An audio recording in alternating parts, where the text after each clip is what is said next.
So, let me get this straight. So, Jaron Boots Ennis is a quote-unquote sellout because he training and helping Canelo Alvarez in sparring for his upcoming match with Terrence Crawford. Well, y'all boys crazy.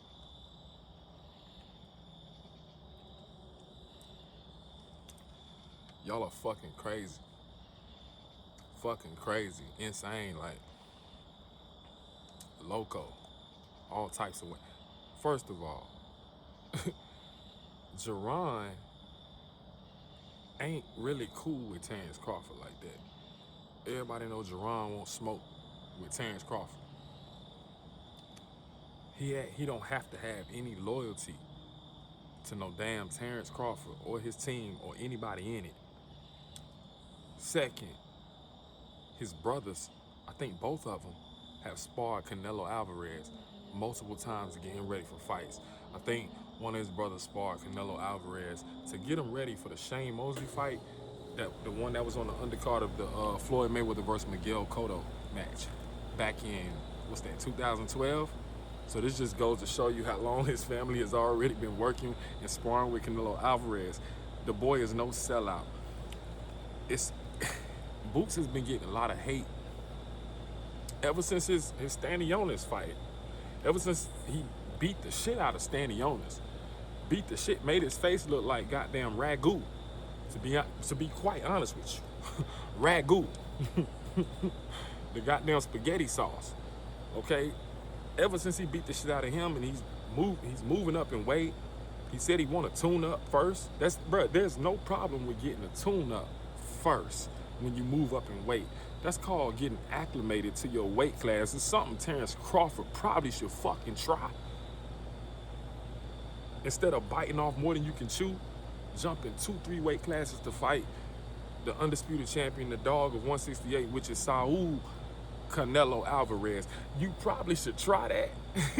You might want to get acclimated first before you go and fight the number one guy or number two guy at that weight. But he's the number one now since David Benavidez has moved up to 175. Canelo, he got all the belts. He's undisputed. You gotta call him number one. He's number one at 168, hands down.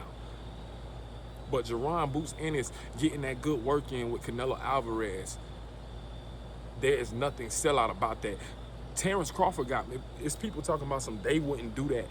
People from Terrence Crawford camp, I forgot buddy name, Bernie, I think it is. He was saying that no Mexicans would do that. No Mexicans would jump on Terrence Crawford's side and come spar him and get him ready for Canelo. Bro, from what I heard and what I seen, there's other Mexicans in his camp right now, like sparring. There's other Mexican fighters in Terrence Crawford camp, helping him get ready for Canelo Alvarez. Like, the contradictions are crazy. So it's obviously a lot of Terrence Crawford fans who, it's a rivalry there. It's a rivalry there because Jaron Ennis has been put in place as like a Terrence Crawford 2.0 type of fighter because he's a switch hitter. Slick southpaw and a slick orthodox at the same time. But Jaron Boots Ennis fights just as good from both stances. Terrence Crawford is better southpaw. Jaron Ennis fight just as good orthodox as he do southpaw. Really just as slick, for real. It's kind of hard to tell which side he actually better with, to be honest with you. We know, watching Terrence Crawford for so many years, that his best side is southpaw. You know what I mean? That's his best shit. That's his best stance. But I think it's really fear. I think it's fear and it's a little worry.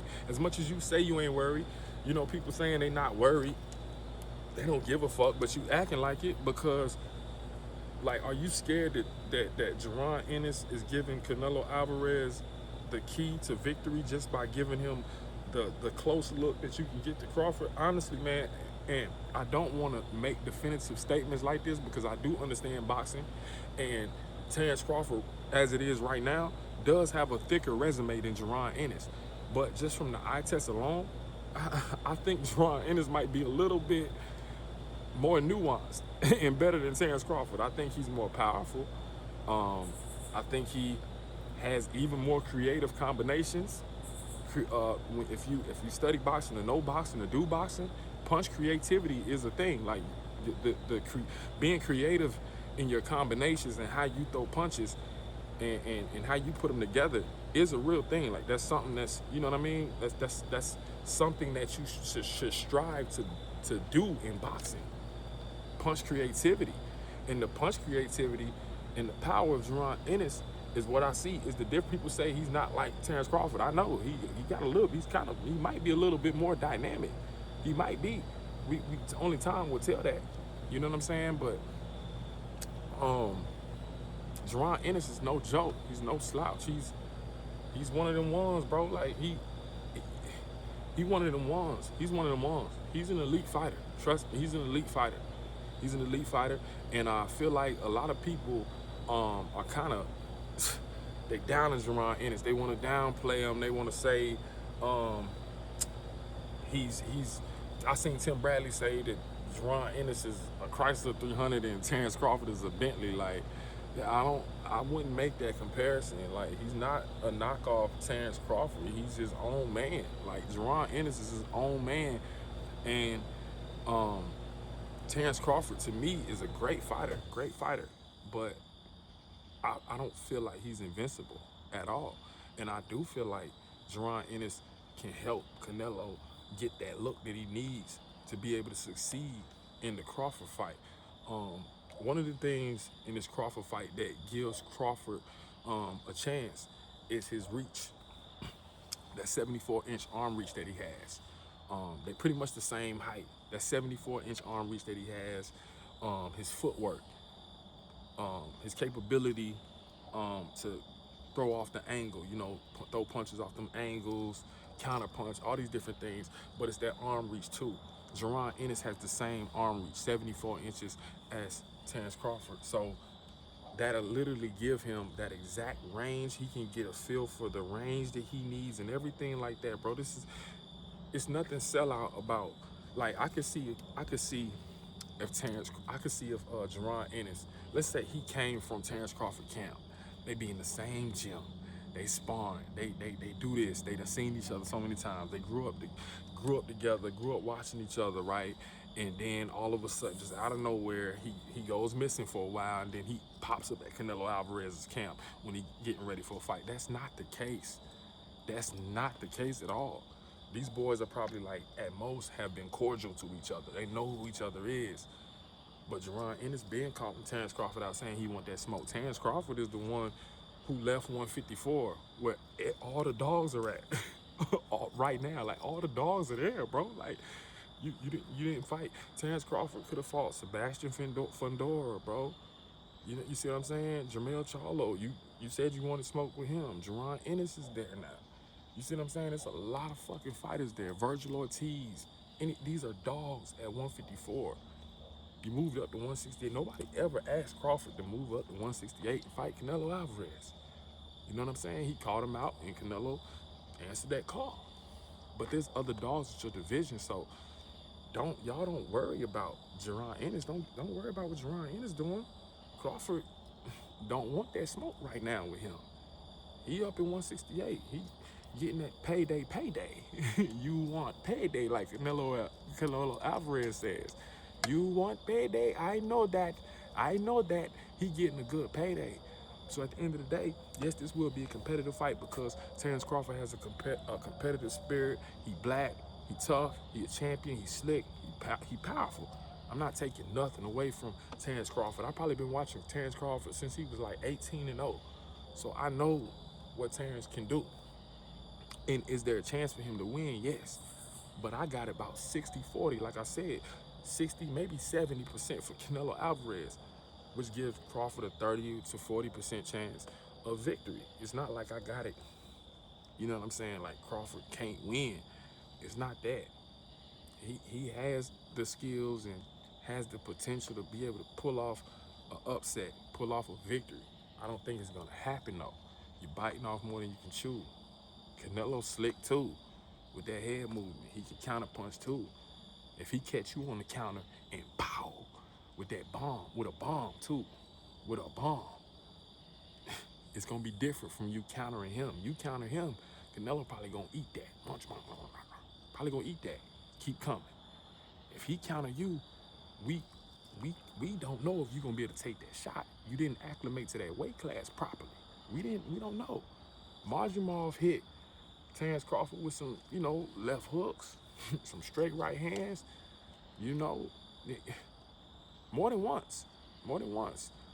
If that same type of shit get through from Canelo, we do not know how you gonna hold up to it. We don't know for a fact how you gonna hold up to it. That's why I gotta pick Canelo. We don't know how you gonna look at this weight class. We do not know. And the last time I seen a great black champion, Jermell Charlo, you say what you want about him, he's still a great fighter. He was undisputed at 154, the king of 154. When it was a deep division, it's still a deep division. It's deep. Errol Spence up there now. Oh man, Jermell Charlo making these posts. He called out, man, Jermell Charlo done called out Spence and Jaron Boots Ennis. Jermell's still a dog. And we seen what Canelo was able to do with him. Put him in survival mode. You felt that power in like round 6, round 7, and went to survival mode. I don't think Terence Crawford is stronger than Jermell. I don't know if he can't say he got a better chin than Jermell. So if Jermell can't take that shit, Crawford may not be able to take that shit. Didn't say he can't. May not though. So I'm gonna just go ahead and keep my pick. Canelo Alvarez and Jaron Boots Ennis is coming. He's one of my favorite fighters. This is not a channel that's gonna be like just boosting one fighter or just, I'm just giving one fighter praise. Nah, man. Even though I'm picking against Terence Crawford, I still gonna give him his praise. Even if he loses this fight, he's still a great fighter. A loss, like, everybody's not gonna be Floyd Mayweather. That's just out of here. Everybody's not gonna be Floyd. Everybody's not gonna be undefeated like Floyd.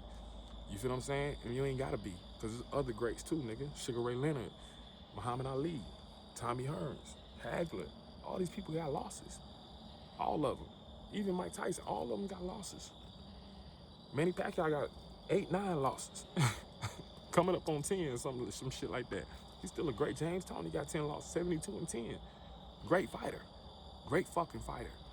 You see what I'm saying? James Toney's a great fighter, and that's another thing. I see a lot of James Toney type of things in Canelo. The rolling, the counters, throwing them hard counters. He got a little James Toney in him. I think his skill set is being slept on. He's not just the bigger man, he's the bigger man with some fucking skills and some fucking power behind it. And some speed behind them punches. Slow feet, but he got hand speed, man. And hand speed and power and head movement can get you a long way. Especially when you got the weight advantage, too. So, Crawford's gonna have to fight perfect. I don't see Crawford stopping Canelo. He's gonna have to fight perfect. And like I said, if Canelo been in there with Jaron, we don't know how the work has been going exactly, but if he's been in there with Jaron, he's been getting ready, I feel like he's gonna be ready for what Crawford can bring to the table. He's gonna be ready for it. And I think that's what people worried about. That's why they call him sellout, because they know it's a close look. They've been talking shit about Jaron, but they know he's talented. He might beat your favorite fucking fighter. I think that's why they worried about him. He probably gonna beat everybody you like, or he could. He has the skill set too. He does get hit, but from what I seen, he eats that shit. He eats that shit, keeps right on head trucking, keeps right on head marching and chopping your ass down. So from what I see, he got a good chin on him too. But he's no sellout. That's coming from FBA. FBA, I'm Black American too. He ain't no fucking sellout, man. Don't listen to that shit. I hope nobody. I already know they ain't listening. Jaron don't give a fuck about that shit. Jaron don't give a fuck about it. He did that shit on purpose. I'm telling you. I know Jaron did that on purpose. He did that on purpose. He knew this is gonna stir up a backlash. He don't give a fuck, and I wouldn't either. So, you know what I'm saying? The picks is the picks. I got love for Crawford. He done a lot in this sport, bro. I'm not just I'm with Boots, so it's fuck Terence Crawford. Nah, it ain't none of that. It's just my unbiased standpoint is he's not gonna. I don't think he gonna win. And if he do, that's gonna make him that much greater. If he beat Canelo, that's gonna put him up there, like I said in the last video. It'll put him up there in that Mayweather space. You feel what I'm saying? Especially you beating Canelo, you older than Canelo, you jump 2, 3 weight classes. Gotta say 2 or 3. You only had one fight at 54, so that's 2, but you really a 147-pound fighter for real. So that would make it 3. You see what I'm saying? So, but that's it on that, man. I ain't even gonna, you know, I'll touch more on this tomorrow, but yeah, Jaron, no sellout, man. Keep doing your thing, champ. I know you're gonna beat a lot of motherfuckers out here. And shout out to Jermell Charlo for that nigga. He won't smoke, even though we know your last performance with Canelo kind of disappointed us, bro, but you showing you continue to show you a dog, continue to show you got a lion heart. You can call out Errol Spence, you can call out Jaron Ennis. I love it, bro. I love it. That's the type of shit keep boxing alive. You know what I'm saying? He ain't got that Tank Davis spirit in him. He got a warrior in him. Can't say he not a lion. So shout out to these niggas. I'm out of here.